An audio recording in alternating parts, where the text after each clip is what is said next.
네, 여러분 편히 주무셨습니까? 또 오늘도 좋은 아침이 열리고 있습니다. 오늘 감기가 많이 들으셨음에도 불구하고 이 요단강 이 순서를 진행시켜 주신 그리고 사랑의 고백을 해주신 김은선 집사님 늘 감사하고요. 오늘 또 기도해 주신 우리 정정숙 집사님에게도 감사를 드립니다. 자, 오늘은 다니엘 6장 세 번째 시간이 되겠습니다. 어제 말씀드린 것 가운데 가장 중요한 성경절이 있다고 그랬죠. 다니엘 6장 10절, 다니엘이 조소의 어인이 찍힌 것을 알고도 이 어인은 사자굴 속에 들어가는 그런 생명이 걸린 어인이죠. 왕의 도장이 찍힌 것을 알고도 그는 여전히 기도를 멈추지 않았고 하나님 앞에 간구하는 그 놀라운 다니엘의 모습을 보게 되었고요. 어, 이 다니엘은 이것은 분명히 영적인 싸움의 그러한 현장이다라는 것을 직감했다고 그랬습니다. 그래서 다니엘은 어, 에베소 6장의 이 말씀과 연관이 돼 있죠. 우리의 씨름은 혈과 육의 싸움이 아니고 어둠의 정사와 권세와 어둠의 주관자들과의 싸움이다. 이건 영적 싸움이구나. 분명한 사단이 이 엄청난 어떠한 일을 막고 있는, 방해하는 그러한 싸움이라는 걸 알고요. 그는 무기를 꺼내 들었죠. 그 무기가 뭐죠? 6장 18절에 기도하는 겁니다. 그래서 그 기도를 멈출 수 없는 것인데요. 이 기도는 정말 위대한 능력들을 나타내고 있죠. 모세는 자기의 백성들을 살리기 위한 중보 기도를 했고, 한나는 자녀를 위한 기도였지만 결국은 백성들을 위한 구원의 섭리를 위한 기도를 승화시켜 나갔고, 다윗은 새벽 깨워서 기도하는 그러한, 우리는 오늘 다윗의 기도의 모본을 따라서 새벽에 깨어 있습니다. 또 엘리야는 하늘에 불을 내려 능력의 하나님의 기도를 우리에게 선보였습니다. 그러나 하더라도 우리 뭐니 뭐니 하더라도 우리 예수님은 기도의 원본이시고 기도의 최고의 모본이 되어 주셨습니다. 그래서 예수님은 쉬지 않고 기도하시고 금식기도, 철야기도, 산상기도, 중보기도 모든 기도를 총망라하여 우리에게 모본을 보여주셨습니다. 그리고 입을 여시면 기도하라고 말씀하셨습니다. 기도하라, 기도하라. 계속 기도하라고 말씀하셨습니다. 자, 기도의 대가는 누굴까요? 다니엘입니다.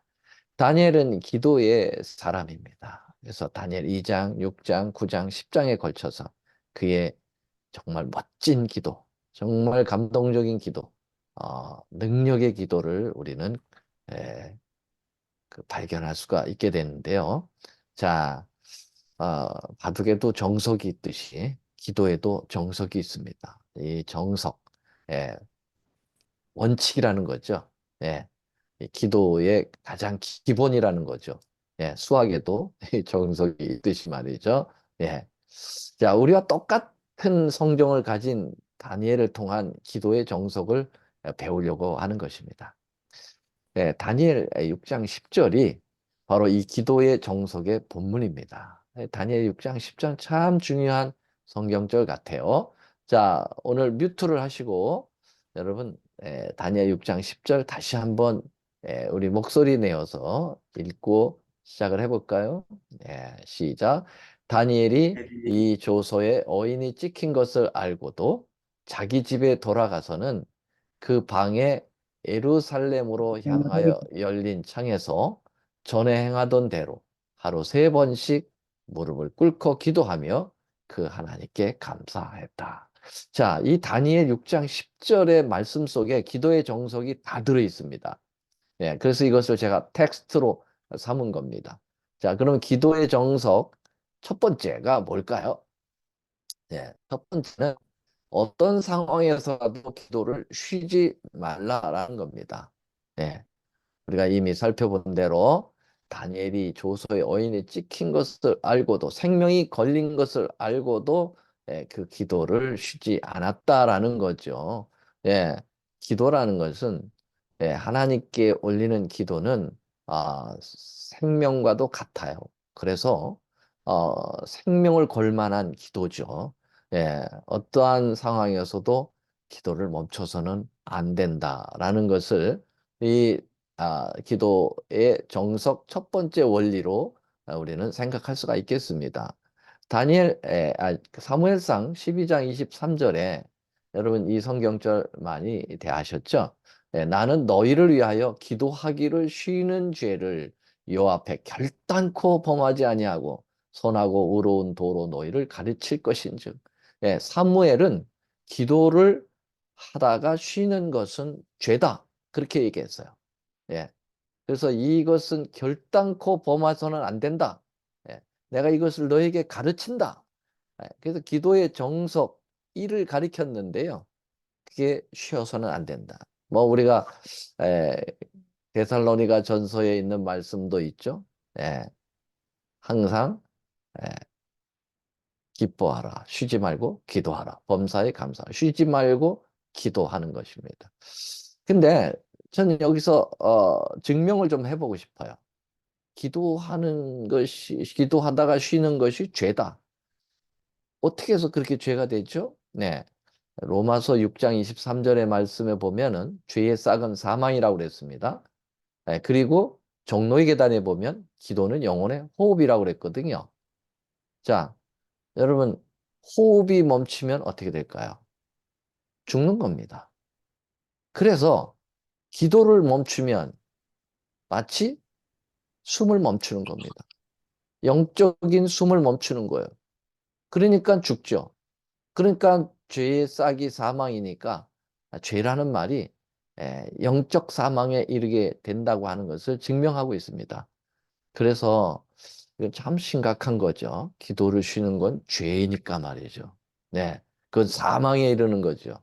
네, 그래서 기도 정석 1을 다니엘은 생명을 걸고 기도를 쉬지 않았다라고 하는 것을 우리에게 보여주고 있습니다. 정석 2, 기도의 정석 두 번째는 뭘까요? 네, 그것은 기도하는 장소를 정하여 기도하라는 것입니다. 네, 여기 아, 다니엘 6장 10절 두 번째 부분에 보면 자기 집에 돌아가서는 그 방에 예루살렘을 향하여 열린 창에서 이게 이제 다니엘이 늘 기도하던 곳인 것으로 보여집니다. 예, 자기 방, 예루살렘을 향하여 열린 창, 거기 앞에서 기도하는 것입니다. 늘 기도하는 곳이 있으면 좋습니다. 자기의 기도의 장소를 정하는 것은 참 중요합니다. 예, 물론 항상 기도해야 되기 때문에 우리는 이렇게 걸어 다니면서도 하나님을 생각하며 기도할 수가 있어요. 또 여행 중에도 다른 곳에서 기도할 수 있습니다. 그러나 일상적인 삶 속에 항상 내가 기도하는 기도처가 있으면 참 좋겠다라고 하는 것이 이 다니엘의 기도 정석 2에서 우리에게 말씀해주고 있는 것입니다. 우리 삼육대학에 가면은 삼육대 오야뽕이라고 하는 아, 캠퍼스 가운데에 하나의 동산이 있습니다. 거기 오야뽕인데 이게 기도의 동산으로 삼육대학 출신들, 삼육동의 사람들은 그것을 그렇게 알고 있습니다. 거기서 저도 기도를 참 많이 했고 많은 사람들이 거기서 기도의 응답을 받고 하나님께 영광을 돌린 사례들이 많습니다. 옛날에 가난했죠. 신학생들이 돈이 없어서 공부를 더 지속을 못할 때가 많이 있다는 거예요. 그러면 다 오야방에 올라와서 그 정해진 기도의 장소에서 간절히 기도하고 내려오면 부른답니다. 예, 하나님께서 역사하셔가지고 이제 김봉호 목사님의 그 간증을 들어보면 참 찢어지게 가난하셨나 봐요. 그래서 뭐 노동도 하고 해서 하지만은 돈이 이제 딱 떨어져서 더 이상 공부를 할 수 없는 지경에 이르렀을 때 오야뽕에 가서 기도하고 내려오는데 그 대학 그 재무실에서 부르더래요. 어, 네 이름으로 미국 어디에서 장학금이 와 있다고요. 예. 그런 경험의 이야기들을 들을 때, 아, 정해진 장소에서 간절한 기도를 드리는 그러한, 아, 것은 매우 더 큰 능력을 보여주고 있지 않나, 그렇게 생각을 합니다. 자, 이 야곱은 베델이라고 하는 곳을 그의 기도의 장소로 삼았던 것 같습니다. 그가 이제 바담 아람 이 외삼촌의 집에서 나오면서 예, 야복강, 예, 야복강 강가에서 기도의 그 하나님과 씨름하는 기도의 승리를 얻은 다음에 돌아오다가 그 레이하고 시몬이죠. 두 형제 자식들이 세겜 족속들을 완전히 다 할례를 시켜서 다 싹 죽여버리는 위기 속에 빠졌을 때 베들로 올라가자. 하나님을 만났던 그 장소 베델로 올라가자. 그래서 베델로 가족들을 다 끌고 가서 기도하는 그러한 모습을 보게 되죠. 베드로는 옥상에서 자주 기도한 것 같아요. 고넬료를 만날 때 그 하나님의 사인을 이 옥상에서 기도하다가 만나죠. 그 다음에 나다나엘은 무화과 나무 밑에서 기도하는 기도처가 있었습니다. 예수님은 어디에서 기도를 하셨나요? 감람산에서 기도하시는 그러한 중요한 장소로 정하셨던 것 같습니다. 이렇게 기도의 장소가 있는 것이 필요하다. 자, 종로의 계단 79쪽에도 이렇게 얘기했습니다. 기도를 습관적으로 늘 하는 곳으로 가서 하도록 기회를 찾아라 그랬습니다. 하나님과 교통하기를 참으로 원하는 자들은 기도회에 참석할 것이요. 그래서 습관적으로 하는 곳, 기도처를 갖는 것은 중요한 모습으로 우리에게 보여주고 있습니다. 자, 기도의 정석 3입니다. 기도의 정석 3, 뭘까요? 장소도 정하지만 시간도 정하여 기도하는 것도 중요하다라는 것입니다. 예, 기도하는 시간을 정하라. 과거에 성소에 그 향을 하나님께 올렸을 때 그 향은 이제 기도로 표현되고 있죠. 근데 그 향을 올리는 시간들이 항상 정해져 있었습니다. 그러므로 유대인들은 기도하는 시간들을 하루에 3번씩 정한 것으로 압니다. 물론 항상 기도하지만 그러한 어떠한 에, 그 묵상적 기도, 늘 마음으로 예수님을 생각하고 하나님을 생각하며 대화를 나누는 그런 것 외에 정식적으로 기도하는 기도의 시간이 정해졌다라는 겁니다. 여기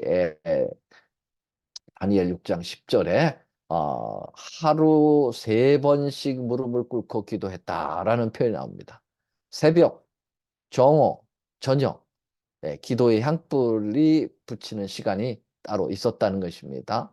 자, 그래서 시편 55편 17절에 보면은 성경에도 저녁과 아침과 정오에 내가 근심하여 탄식하리니 예, 이 3번의 기도의 시간이 있습니다. 저녁과 아침과 정오에. 예. 그래서 우리는 이제 아침 이렇게 새벽 시간에 기도들을 많이 하시고요. 저녁에 주무실 때, 또 기도들을 하십니다. 예.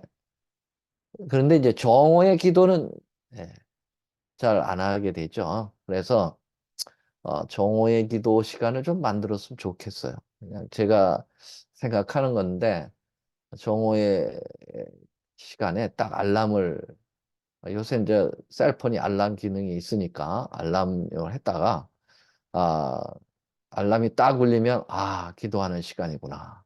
네, 그래가지고 예, 정말 모두가 이 그 시간에 기도를 하면 얼마나 좋을까. 이제 그런 생각이 있습니다. 한번 좀 자꾸 생각은 해놓고 실시를 못하고 있는데 우리 교회도 한번 실시를 해볼 만 합니다. 그래서 제가 삼육학교 교목으로 있을 때는 이 정오의 기도 시간이 굉장히 중요했습니다. 그래서 우리 학생들 점심 식사하기 전에 수업을 조금 일찍 맞춰줍니다. 그래서 방송으로 삼육학교 교실에 방송이 나갑니다. 정오의 기도 시간입니다 하고 그 말씀 간단하게 하고 기도를 중보 기도를 하죠. 네, 그러한 것이 기억이 나네요. 네, 자 시간이 필요합니다. 기도에 정해진 시간.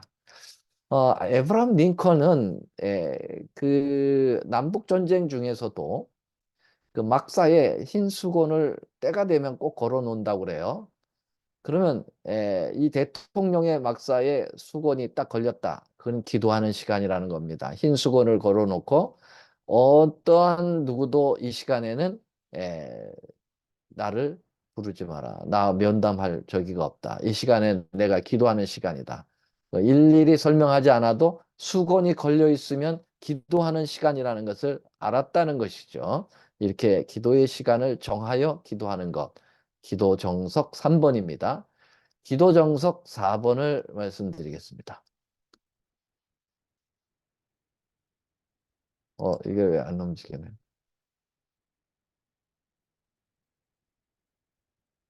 네.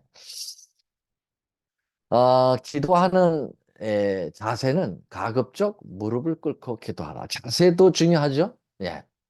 기도 정석 4번은 무릎을 꿇고 기도하라는 것입니다. 본문을 보겠습니다. 다니엘 6장 10절에 다니엘이 무릎을 꿇고 기도하며 그랬습니다. 뭐 그렇게 자세가 형식적인 자세가 필요하냐? 필요합니다.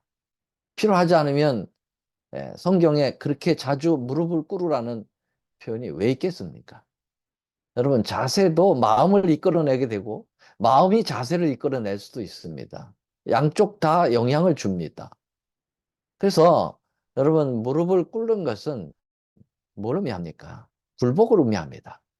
우리 전능하신 하나님, 나에게 기도를 응답하시는 그 하나님께 내 모든 선택과 의지를 다 맡길 테니까, 굴복할 테니까, 주님, 전적으로 이 간구를 탄원을 들어주십시오 하는 그런 마음의 자세를 이 무릎을 꿇는 것을 통해서 보여주는 것입니다. 예.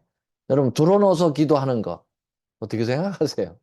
예, 환자들은 드러누워서 기도할 수 있겠죠. 그러나 멀쩡한 사람이 드러누워서 기도 됩니까? 안 되잖아요. 예.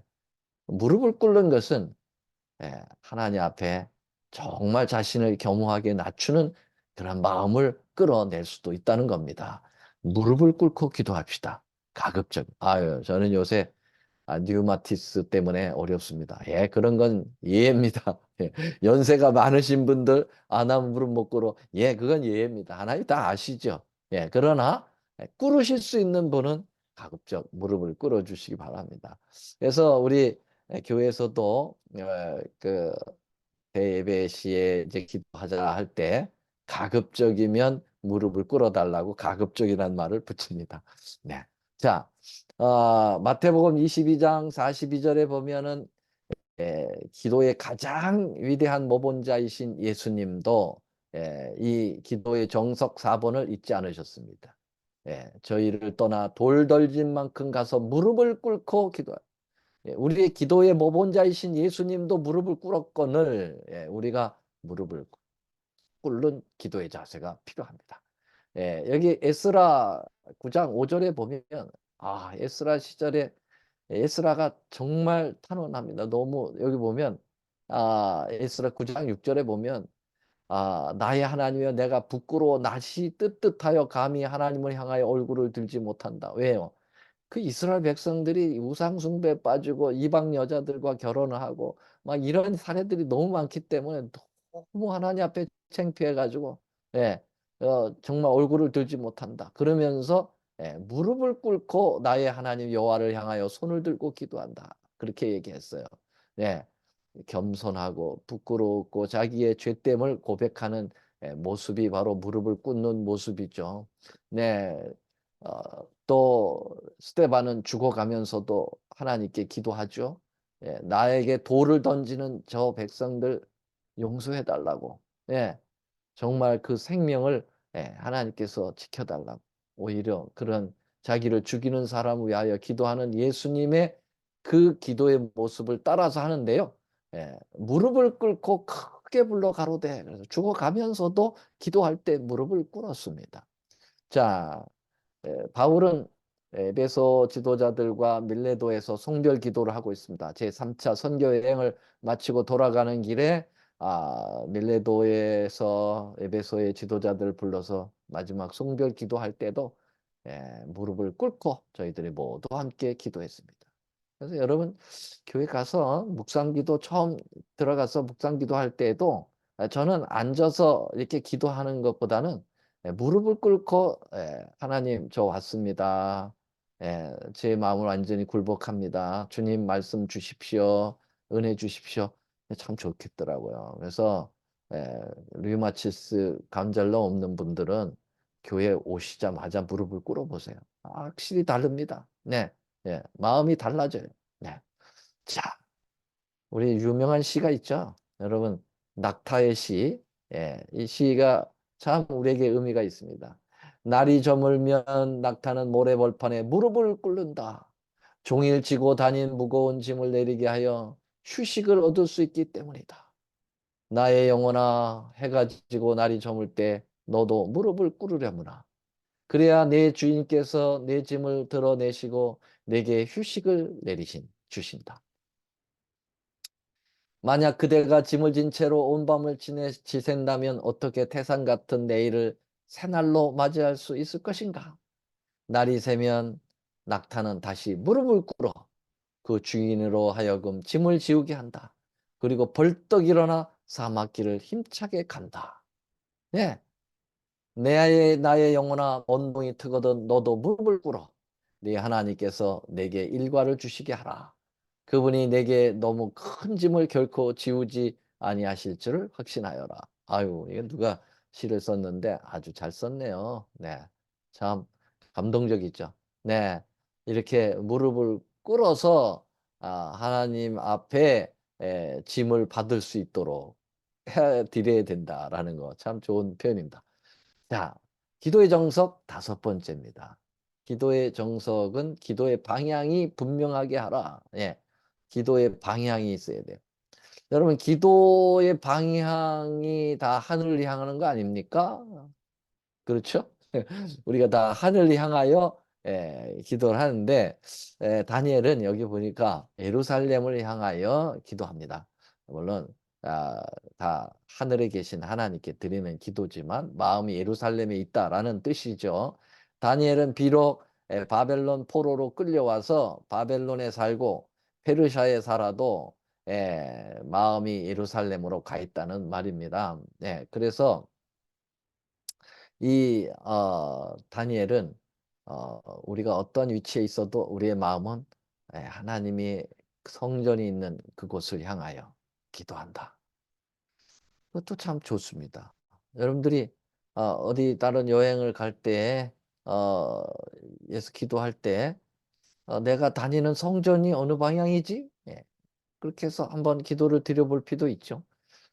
이거는 우리 교단 아니지만 이슬람 교도들은 에, 하루에 5번씩 기도하잖아요. 메카를 향하여 완전히 머리를 숙여 무릎을 꿇고 완전히 머리를 땅에 대도만요. 그 사람들은 대단합니다. 어디를 가든지 그래가지고 공항 같은 데서도 이렇게 그 양탄자 같은 걸 하나 깔고 그 시간에 되면 여김없이 기도합니다. 야, 참 그런 거짓 신앙인데도 거짓 그 종교인데도 그렇게 열심을 내는데 이 참 종교인 우리는 정말 기도를 너무나도 소홀히 여기지 않는가라는 안타까움이 있는 것입니다. 기도. 여러분 기도를 방향을 정한다라는 말 중에 하나 좀 있어요. 그게 뭐냐면 누가복음 18장이죠. 보면은 세리의 기도가 있고 바리새인의 기도가 있어요. 세리의 기도는 정말 가슴을 치고 하나님 내가 정말 머리를 들지 못하고 그렇게 하죠. 근데 바리새인의 기도는 뭐예요? 저 세리와 같지 않고 하늘을 향하지 않고 어디를 향합니까? 네. 옆을 향하고 사람들을 향하고 있어요. 그래서 우리가 혹시 잘못 기도할 때가 있어요. 새벽 기도 다 와가지고 자신의 하나님과의 관계를 기도하는 게 아니고, 오늘 하나님, 왜 사람들이 이렇게 안 옵니까? 그 장로는 왜 안 오는 거고, 그 집사는 왜 안 오는 겁니까? 이 기도가 옆으로 가요, 옆으로. 여러분, 밤을 따면 위를 향하여야 되는데, 여러분, 잘못 가면은 남의 장독대를 깰 수가 있어요. 그래서 이 바리새인의 기도, 방향이 잘못된 거예요. 네.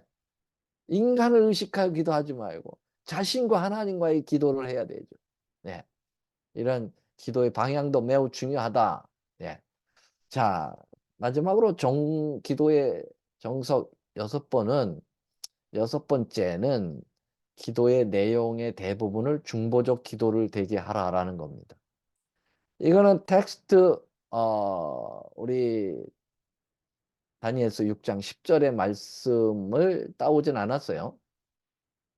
제가 오늘 조금 더 이 부분을 마무리 짓기 위해서 조금 더 시간을 오늘은 좀 할애를 부탁드립니다. 아, 이 다니엘 6장 10절이 기도의 정석이고 다니엘의 그 삶 속에 일반적인 삶 속에서의 기도의 정신이지만 이 기도는 지금 다니엘 6장의 이 기도는 목숨을 건 기도죠. 예. 어느 때보다도 결코 멈출 수 없는 기도였어요. 이유는 다니엘 9장과 연결된 같은 시기의 상황이 벌어졌기 때문에 그렇습니다. 왜 그런가?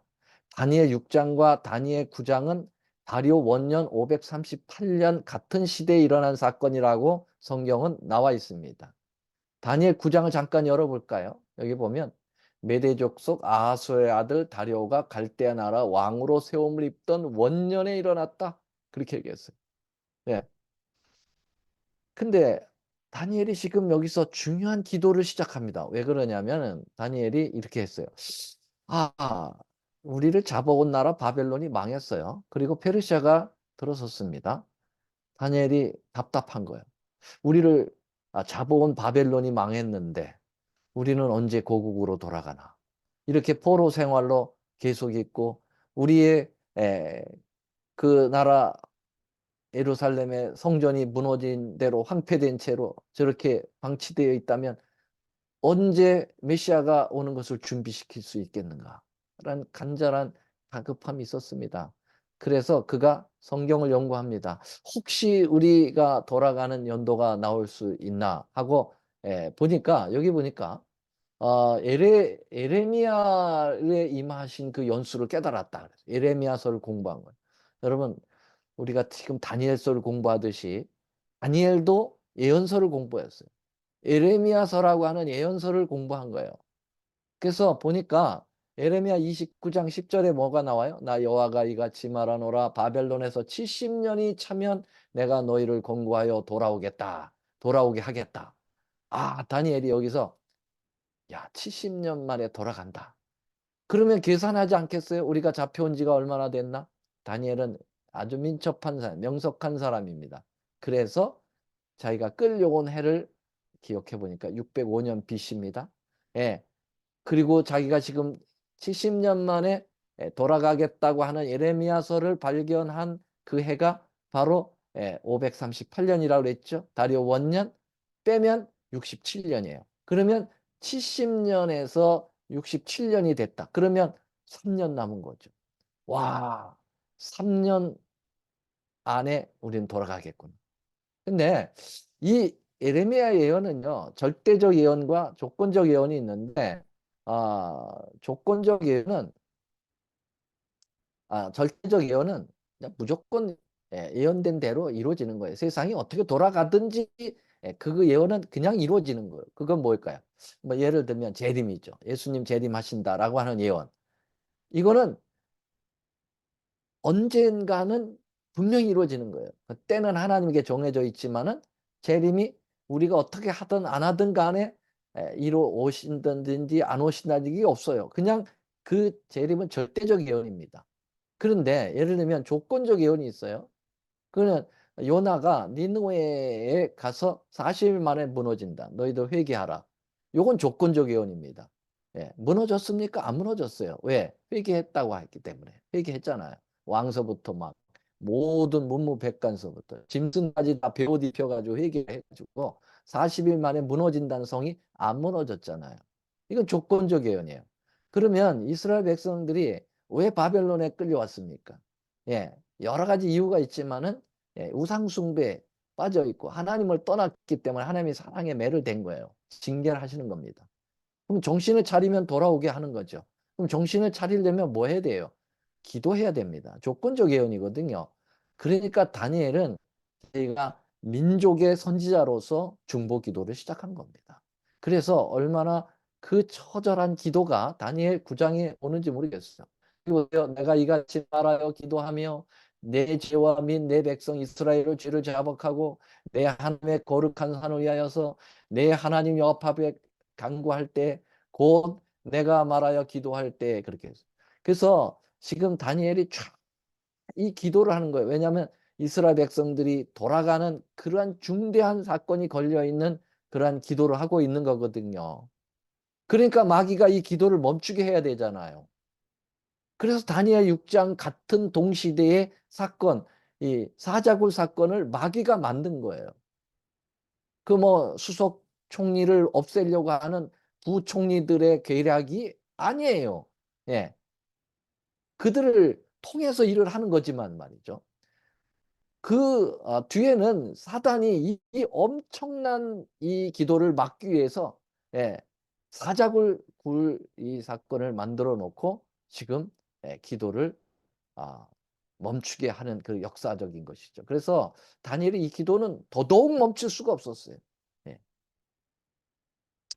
자, 오늘 저는 다니엘 6장을 좀 맞춰보려고 했는데 안 되겠습니다. 오늘 여기까지 기도 정석을 마치는 것까지 말씀을 드렸습니다. 내일은 이제 어떻게 다니엘이 굴 속에서 결국은 살아나 하나님께 영광을 돌렸는가 마지막 부분을 좀 공부하도록 하겠습니다.